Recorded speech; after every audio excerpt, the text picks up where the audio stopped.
শীর্ষ সন্ত্রাসী সুব্রত বাইনের ঘনিষ্ঠ সহযোগী তামিম রেজা বাপ্পিকে গ্রেফতার করেছে পুলিশ। হত্যাসহ 7 মামলা থাকলেও এর আগে কখনো গ্রেফতার হননি বাপ্পি।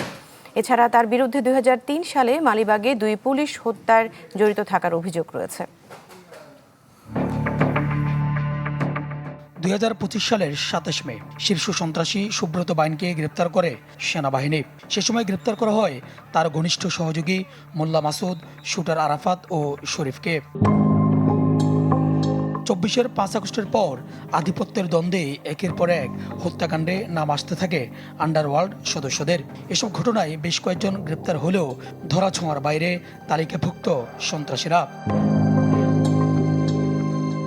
শুক্রবার রাতে রাজধানীর কমলাপুর থেকে গ্রেপ্তার করা হয় শীর্ষ সন্ত্রাসী সুব্রত বাইনের ঘনিষ্ঠ সহযোগী ও তার অস্ত্র ভাণ্ডারের অন্যতম নিয়ন্ত্রক হিসেবে পরিচিত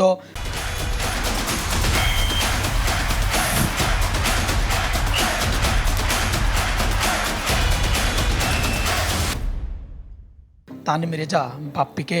যদিও পুলিশ বলছে বাপ্পি কার অধীনে কাজ করত তা তদন্তের পর বলা যাবে।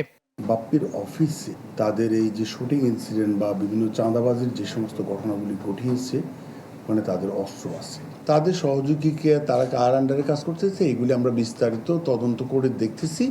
বাপ্পির নামে হত্যা চেষ্টা সহ 7টি মামলা রয়েছে। এত মামলা থাকার পরও এর আগে কখনো গ্রেপ্তার হননি বাপ্পি। অভিযোগ রয়েছে 2003 সালের 15 মে মালিবাগে গোলাগুলিতে 2 পুলিশ হত্যায়ও জড়িত এই বাপ্পি। সে দীর্ঘদিন ধরে মতিঝিল, সবুজবাগ এই বেল্টে সে এই কার্যক্রমগুলি চলমান রেখেছিল, সন্ত্রাসী কার্যক্রমগুলি। রিমান্ডে আনবো, তাকে আরও ব্যাপক জিজ্ঞাসাবাদ করব, কোথায় কোথায় কী ইনসিডেন্ট ঘটিয়েছে, তার অ্যাকমপ্লিসেস যারা আমরা গ্রেপ্তার করছি তাদেরকে সহ। তো আশা করি আরও অনেক তথ্য আমরা পাবো। এদিকে প্রায় 2 মাস পেরিয়ে গেলেও শীর্ষ সন্ত্রাসী টিটন হত্যায় কাউকে গ্রেপ্তার করতে পারেনি আইনশৃঙ্খলা বাহিনী। যদিও পুলিশের দাবি আসামি ধরতে সার্বক্ষণিক কাজ করছেন তারা। কোন সংস্থার ঠিকাদার এইটার কোনো অথেন্টিক। সুলতান মাহমুদ আরিফ, চ্যানেল 24, ঢাকা।